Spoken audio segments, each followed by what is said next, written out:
Good morning. It is Wednesday, the 8th of July. I'm Maeve McMahon, and this is Europe Today, your morning digest of European news and analysis, live here on Euronews. Coming up, guilty as charged. A French appeals court has upheld Marine Le Pen's conviction for misusing EU funds, but shortened her ban on running for elected office. That means the far-right leader says she'll be running in the 2027 French presidential race. We'll be crossing to Strasbourg for reactions.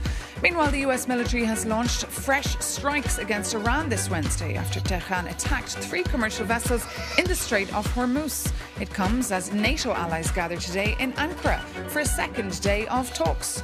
Commission President von der Leyen and NATO's Mark Rutte have said the alliance must become more European and reduce its long-standing reliance on US security. We'll be bringing you all the latest from our NATO correspondent in Ankara, Shona Murray. And the French President, Emmanuel Macron, the first European leader to visit Syria since the fall of Bashar al-Assad, was in Damascus, where he signed a bilateral agreement with the Syrian President, Ahmed al-Shara, aimed at encouraging investment to help rebuild the country after 14 years of war. Explosions were reported, though, near the area he was visiting during his trip. Plus, a thriller on the football pitch. Just when it looked like Egypt was in the lead, Argentina staged a dramatic comeback last night. Inspired by the global superstar Lionel Messi, the reigning world champions secured a 3-2 victory and will now face Switzerland in the quarterfinals this Saturday. And in other sports news, the International Olympic Committee has lifted some restrictions on Russian athletes, allowing them to compete in some events ahead of the Games in 2028. But first to France, where Marine Le Pen has announced she'll be the far-right National Rally's French presidential candidate after an appeals court yesterday cleared the way for her to run next year. For more, we can go straight over to the European Parliament in Strasbourg, where our correspondent Marine Gwyn is standing by for us this morning. So Marine Le Pen cleared to run, but still facing legal challenges. Tell us more. Exactly, Maeve. So Marine Le Pen, very defiant last night, coming out saying she will be the National Rally's candidate in those French presidential elections taking place next April. There were doubts because an appeals court was ruling on a conviction she received in March last year related to the embezzlement of up to 4.4 million euros in European funds. She was found guilty. The court upheld that guilty verdict, but it did significantly cut down the ban on public office, the 5-year ban on public office. She had originally been handed down to just 15 months effectively. She has already served those 15 months. She's now cleared to run. Now, I'm in Strasbourg, Maeve, and there was a sense of apprehension, of expectation all afternoon yesterday after that verdict came, because the court also said that Marine Le Pen must wear an electronic ankle tag for 1 year. She had previously said that she would not run for president in those conditions. It will clearly impact her ability to travel and so on. But last night she came out saying she will be able to campaign without that ankle tag. Let's take a listen. J'avais indiqué, vous le savez, que je ne... As you know, I said that I would not campaign with an ankle bracelet. However, as I have the option of lodging an appeal to the Court of Cassation, which was not necessarily the case in other scenarios, and as an appeal to the Court of Cassation suspends the effect of the judgment, I will therefore be campaigning without an ankle bracelet. So this evening, I am a candidate. I am running for president. Je suis candidate à l'élection présidentielle. So Marine Le Pen there clearly saying she will not be stepping aside and making way for her 30-year-old young protégé Jordan Bardella, as some had expected. She did say last night that she has Bardella's full support, and in her words that they make a formidable couple, a winning partnership, she said, and she will have his support going into this presidential campaign. And on that, I'm joined now in the European Parliament by a member of Marine Le Pen's National Rally Party, a member of the European Parliament, Fabrice Leggeri. Sir, good to have you with us this morning. First of all, do you believe Marine Le Pen made the right political judgment yesterday, choosing to stay on as your presidential candidate? Yeah, good morning. Thank you for the invitation. Of course, Marine Le Pen made yesterday the right decision. This is the first victory for French democracy because it's not up to judges to decide who will be the candidate and who will run for presidential election. Yet the French judges did uphold her conviction. She is guilty, along with other members of your party, of embezzling millions in European funds. What does it say about your party that your first-choice presidential candidate faces such serious charges? First of all, I would like to clarify again that she is not guilty, because there is no personal enrichment. And Marine Le Pen is further appealing to the top Supreme Court in France in judicial matters, the Cour de Cassation. And she will demonstrate that she is not guilty at all. So that's the main point I have to say about that. And then, of course, that means that we are confident that, there is no mistrust in the eyes of French people, because French people know absolutely what this is about. She's confident she will be able to campaign without this electronic ankle tag. Yet this is sure to cast a shadow. She is facing this sort of home imprisonment for a year, essentially. How do you think that will impact the campaign? She won't be able to go out on the campaign trail. Well, as Marine Le Pen is appealing further to the top Supreme Court, this, let's say, temporary sanction decided by the appeal court will be suspended. And we are confident again that Marine Le Pen and our colleagues will not be found guilty by the top court, Cour de Cassation. So I must ask you, we're here in the European Parliament, what does the fact that Marine Le Pen is the candidate mean for Europe? We know in the past she has campaigned to take France out of the Eurozone, out of the European Union. Does she inevitably need to now soften her stance and become more palatable to Brussels? Well, already in the last presidential elections in 2022, Marine Le Pen supported a policy which is to improve the European Union as insiders. So our policy is not Frexit. Our policy is to join forces with other governments, with other nations, in order to improve the EU functioning. And I can say, as a member of the European Parliament, that we have already managed to get many results in the past months here in the European Parliament. So that shows it is possible. I can give you some examples. Return regulation, cutting the red tape, the omnibus regulations, and so on and so on. So I'm confident this will be an opportunity for all, not only for French people, but also for other European nations. OK, Fabrice Leggeri, that's all we have time for, I'm afraid. But thank you for joining us this morning on Europe Today. I'm sure we'll be following this story very, very closely over the coming weeks and months. Maeve, back to you. We will indeed, Margaret. Thank you so much. We'll come back to you a little bit later on the programme. But now moving on to Ankara, where NATO leaders are meeting for their second day of talks after US President Donald Trump reignited the confrontation over Greenland and lashed out at other allies over Iran. For more, we can go straight over to Ankara and bring in our NATO correspondent, Shona Murray. Good morning, Shona. So look, Donald Trump arrived yesterday and almost straight away berated his allies. Tell us more. Well, good morning, Maeve. That's right. I mean, even the most seasoned NATO diplomats have been saying for the past few weeks that this summit would be straightforward, that it would pass off without incident because of the numbers being pledged and spent on defence. $50 billion yesterday at the NATO Defence Industry Forum. But the idea was that Donald Trump would be placated by that. But of course, he had other plans. The first moment he basically touched down here in Ankara, he lambasted allies over not helping him in the war in Iran. And then, as you said, he reignited that confrontation with Denmark over the use over the US trying to control Greenland. Take a listen. Greenland doesn't help Denmark. Denmark doesn't spend money to really help Greenland. But it's an important part for the United States. And it's surrounded by China ships and Russian ships. And that's not going to happen. The ships, it's not going to happen. It was Greenland that, and it continues to be, that should be controlled by the United States, not by Denmark.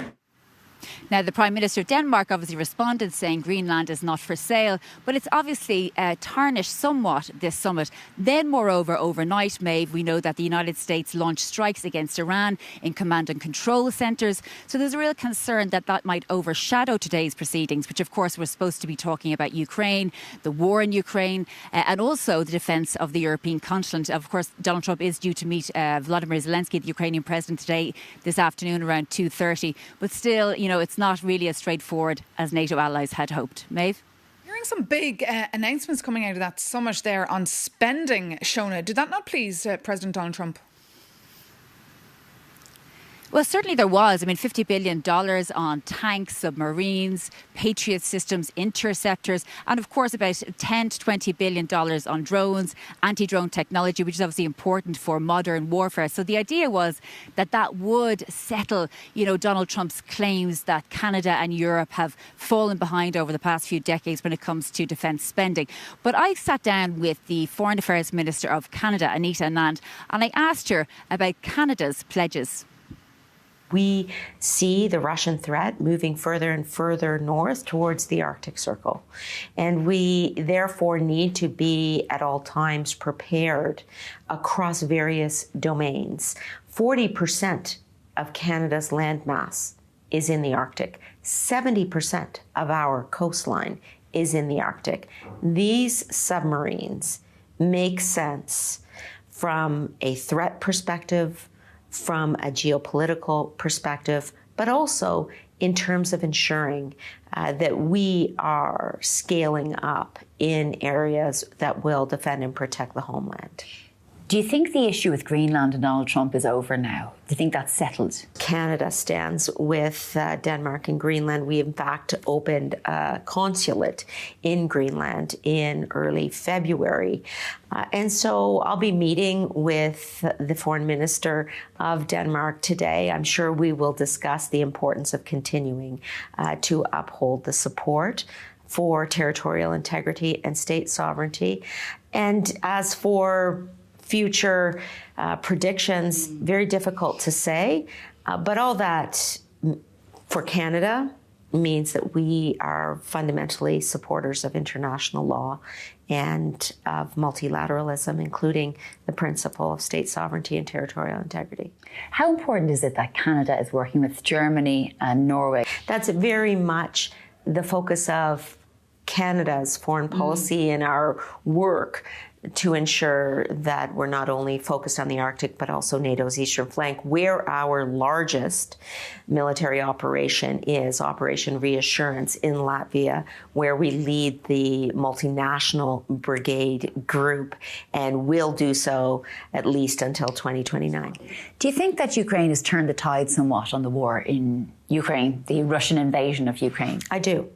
I will say that there is every reason to see Ukraine as having the capability, the expertise, and the know-how on the battlefield to fight and win this war.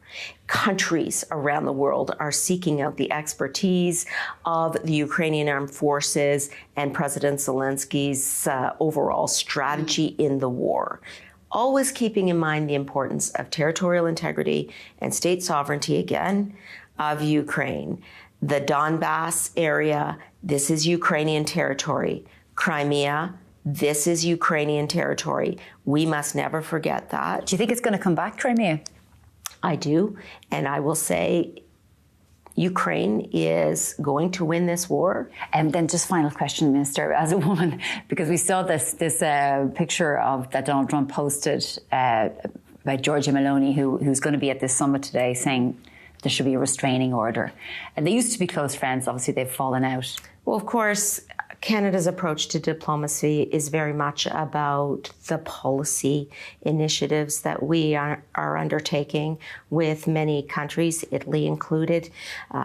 You mentioned our relationship with Europe earlier in the interview. I'll just say, of course, this is a time where, from a Canadian perspective, we are encouraging women to run for public office and to seek leadership positions. And for more on the outcomes of that NATO summit in Ankara and Shona Murray's reporting, you can visit euronews.com. But now it is time for our World Cup segment.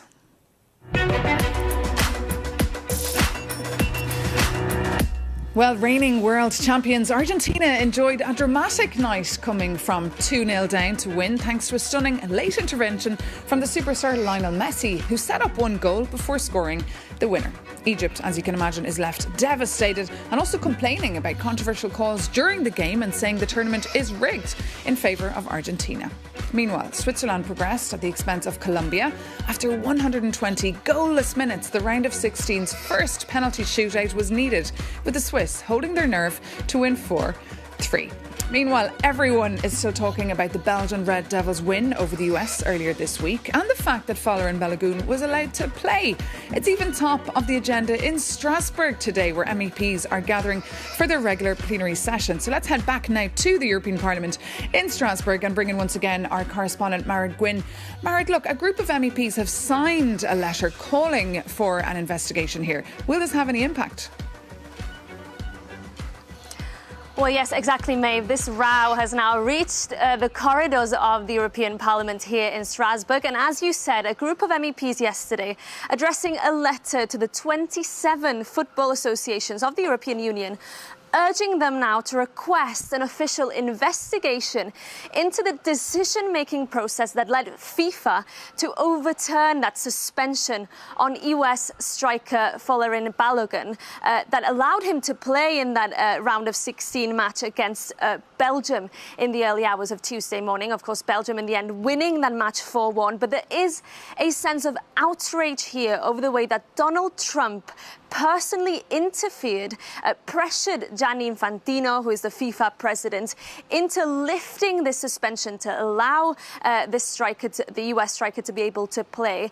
One MEP behind this initiative saying it's a disgrace, that this is a perversion of justice. And so the message is clear from Strasbourg. We haven't had a response to that letter yet, but MEPs here saying that political meddling has no place in football and that, crucially, the rules of the game have to be respected, Maeve.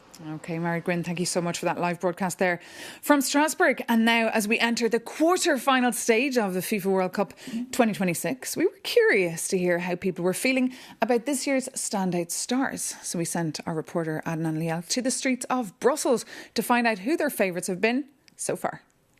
Clearly for me, Messi, because he's been playing exceptional level. He's played way better than in 2022. Haaland. He's doing something historical for Norway, and he also has like a natural ability with the ball. He's just a beast. The best performance I think anyone has ever had in this World Cup is Fosinha. I think Mbappe, that's what at least I heard around, because as Italian I'm not following so much. Honestly, I think that Hakimi has proven many times that he was a great player, and let's go Morocco. Olise or Mbappe? Haaland, for the way that he played and the way that he scored 2 goals against Brazil. Also makes me sad because I also like Brazil. It's either Erling Haaland or Kylian Mbappe. So in the case of our team, Portugal, we'd say Diogo Costa, our goalkeeper, definitely. And for the other teams, I would say Kylian Mbappe. Our team is definitely Diogo Costa, also the best looking one, if we can say that, not only for Portugal, but from the whole World Cup. And let us know who you think the best player has been so far. You can always write to us here at Europe Today at euronews.com. And of course, there'll be no World Cup final tonight, but the quarterfinals will get underway tomorrow with France facing Morocco. So may the best team win. But that brings this edition of Europe Today to an end. So lovely to have you with us as always. Have a lovely day. You can visit, of course, euronews.com for more news and analysis, or reach us also on social media. Take care and stay with us here on Euronews.